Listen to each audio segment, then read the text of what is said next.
I did what on this test?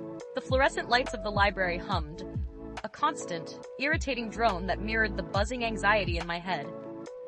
5 years. 5 years with Sarah, and all I could think about was organic chemistry. She had tried to make pasta carbonara her favorite tonight. I barely tasted it. Liam, she had said, her voice laced with a concern I did not deserve, you need to breathe. This is not healthy. Easy for her to say. She taught kindergarten. Stick figures and glue sticks versus chiral centers and nucleophilic substitutions. Try explaining the importance of a SN1 reaction to a room full of 5-year-olds. See how relaxed you are then. I slammed my textbook shut, the abrupt sound echoing in the otherwise silent study carrel. Mark, my best friend and resident party animal, sauntered over, a grin plastered on his face. Dude, loosen up. You look like you are about to dissect a cadaver without anesthesia. Organic chemistry is dissecting my soul, Mark. Without anesthesia. All right, drama queen. Heard you are drowning in the deep end. Ava has got a study group going. She is basically a chemistry whiz. And, let us just say she is easy on the eyes. Ava? Yeah, I knew Ava. Beautiful, intimidatingly smart, and always seemed to have her life meticulously organized. The thought of joining her study group made my palms sweat. It was admitting defeat, admitting I could not handle it on my own.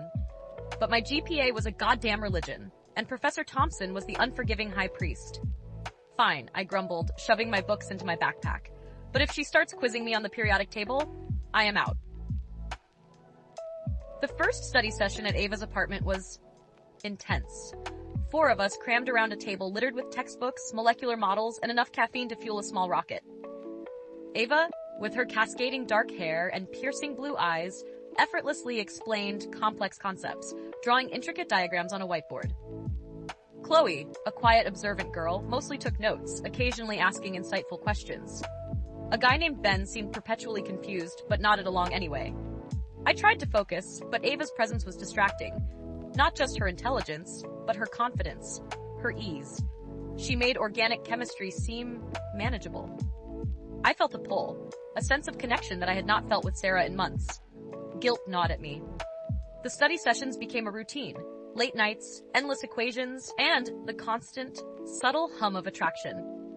I found myself looking forward to seeing Ava, to hearing her explanations, to the way her eyes lit up when she talked about chemistry. Sarah, meanwhile, became a distant memory, a faint echo of a life I used to live. Dinners were rushed, conversations were strained, and bedtime was a solo mission. One night, after a particularly brutal session on stereochemistry, Ava sighed and rubbed her temples. God, I wish Thompson would just give us a practice exam. I am so tired of guessing what he is going to throw at us. I chuckled nervously. Yeah, that would be nice. Though I doubt he would ever do that. He probably thinks we should all just spontaneously combust with knowledge. Ava shrugged. You never know. I heard, whispers, that someone from a previous semester might have, shall we say, acquired a similar exam. Apparently, it was pretty close to the real deal. She said it lightly, almost teasingly, but I saw a flicker of something in her eyes. The thought burrowed into my brain. A practice exam. An edge. A way to finally conquer this beast and salvage my GPA. It was wrong.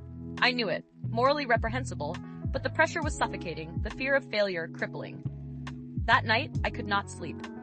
I tossed and turned, the image of Ava's face, the possibility of that exam, swirling in my mind. Sarah slept peacefully beside me, oblivious to the internal battle raging within. I felt like a fraud, a cheat, a shadow of the person I used to be, eyebrow but said nothing. I walked out of the hall, the weight of what I had done pressing down on my shoulders. Outside, the sun was shining, students laughed, life moved on. But inside me, a storm raged. I had crossed a line, and there was no going back. Eyebrow but said nothing. The days that followed were a blur of anxiety and self-loathing. I avoided Ava, unable to look her in the eye. I snapped at Sarah, pushing her further away. I was living a lie, and the weight of it was crushing me. Then came the email. Subject meeting regarding Chem 301 midterm. My stomach dropped.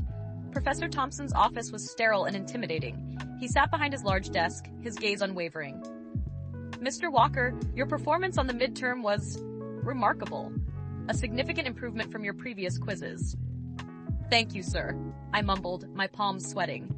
However, he continued, his voice hardening, I have noticed some irregularities. Your answer to question 4 in particular was unusually insightful, almost as if you had prior knowledge of the specific nuances of that reaction. My heart hammered against my ribs. I studied hard, sir. I worked with a study group. Indeed, Professor Thompson said, leaning forward. And who was in this study group, Mr. Walker? I hesitated. Ava Moreau, Chloe Davies, and Ben Miller. He nodded slowly. Thank you for your honesty, Mr. Walker. I may be in touch. The university's Academic Integrity Committee was even less forgiving. A panel of professors grilled me for hours, dissecting my study habits, my motivations, my entire academic history. I denied everything, clinging to the lie, digging myself deeper into the hole. Sarah confronted me one evening, her eyes filled with a pain that mirrored my own. Liam, what is going on? You have been acting so strange lately, distant, secretive. I feel like I do not even know you anymore. I tried to deflect, to brush it off as stress, but she would not let it go.